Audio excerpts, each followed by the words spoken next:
The former President Uhuru Kenyatta shocked many yesterday after he visited the Jubilee Party headquarters, and it was not a random visit. So here is why he made the abrupt appearance to the headquarters. The party's Secretary General Jeremiah Kioni and Kieni Member of Parliament Kanini Kega clashed as they were fighting over the party's leadership, and it did not go so well.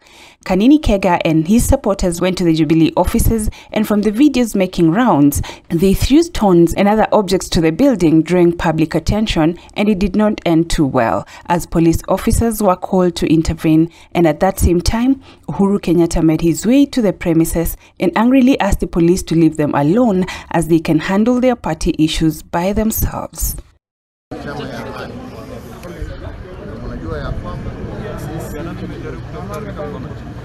Wakati wananchi waliamua vile waliamua mwaka uliopita mwezi wa Agosti, wengine wetu ambao tulikuwa viongozi wa chama wa nchi tukakubali huo uamuzi na tukaendelea na tukakabalia wale ambao walishinda haki yao, na sisi hatuna shida na hiyo, lakini tunasema jamani, pia hawa wanastahili waheshimu haki yetu kama wanachama, na hii ni chama yetu, chama ambacho iko na ratiba yake ambayo tunafuata ya kufanya yale ambayo yanaegezea chama yao.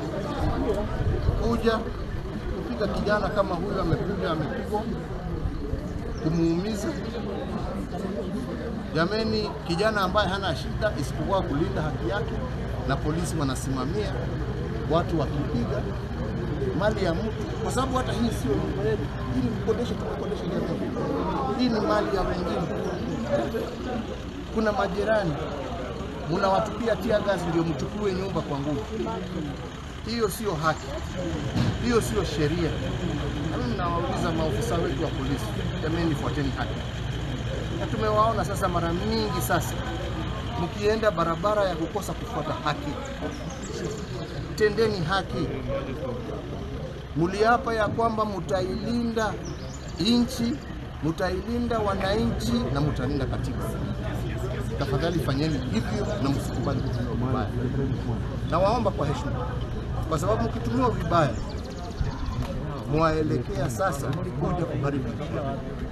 Sisi tunaheshimu sheria, sisi hatuna shida na sheria, lakini pia sheria yaundwa ndio ilinde wananchi, sio iumbe. This has seen a good number of political leaders react, attacking the former president and saying he did not handle the matter with decorum. And here's what some of them said, so let's go through this.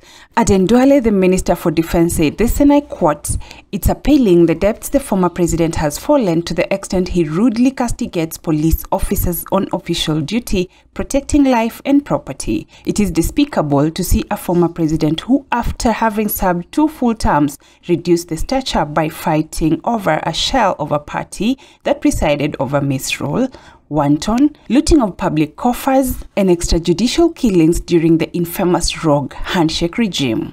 The former president should respect his standing in society and emulate the former presidents by keeping off active politics and sullying his name by engaging in petty politics."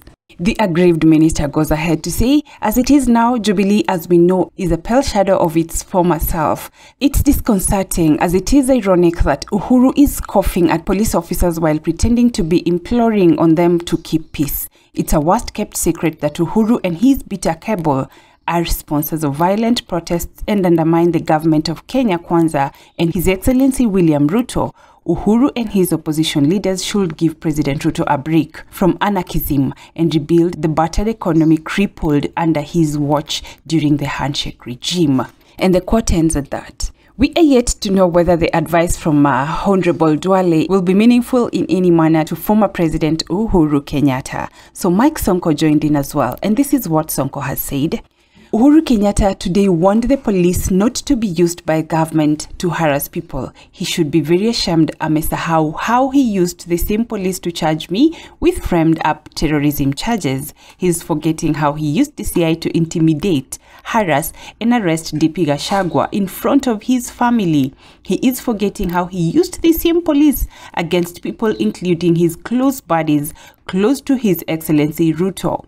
What goes around comes around. Ningekuwa karau, ningepiga yeye teargas mbili moja kwa hiyo kitambi yake kubwa kama yangu imejaa mvinyo. Sonko can be personal sometimes, and whatever thing he uses, immediately he wakes up. Probably maybe is what gives him the confidence, or rather the courage and the audacity to say such things. But let him have fun with what he says. So, Kikuyu Member of Parliament Kimani Ichung'wah also had this to say, and I quote his words, "I sympathize with this mzee. If only he knew this one doesn't care about other people's peace or safety. Doesn't care if your neighborhoods are taken over by gangs, if business are looted, cars torn, lives lost or whatever. The only thing that matters to him is one, family, period."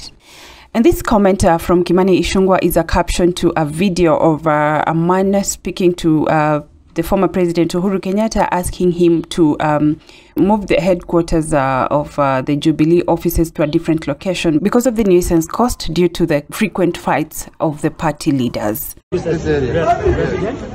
know, my grandchildren were on their way here. I had to ask my driver to drive away from here because of the tear gas and all the pain that is. So we are asking the Jubilee Party, this is a residential area.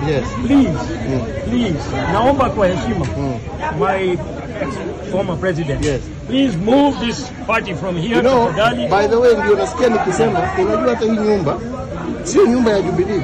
Ni kukodesha, tukukodesha kwa amani. That's right. You see, sio kwamba tulikuwa tunataka shida. Na I hear your pain, right? Because you are a neighbor there ambaye amekuja kuingiliwa na watu ambao you have no business with. Absolutely. Absolutely, Your Excellency. I hear you, I take your pain. Thank you so Yes, I understand your pain, and I pray that our government and our police will also understand your pain. Thank you. Must have been a very bad day for Uhuru, but there's one thing to note. In one of the clips, President Uhuru did for the first time speak about the victory of President William Ruto, and he admitted that he won and also went ahead and made a joke about buying President Ruto expensive liquor. And maybe this means he wants to make peace with the president. Now, immediately after this fracas, Jubilee headquarters have been asked to vacate the premises of their offices in Kileleshwa immediately as their lease has been terminated.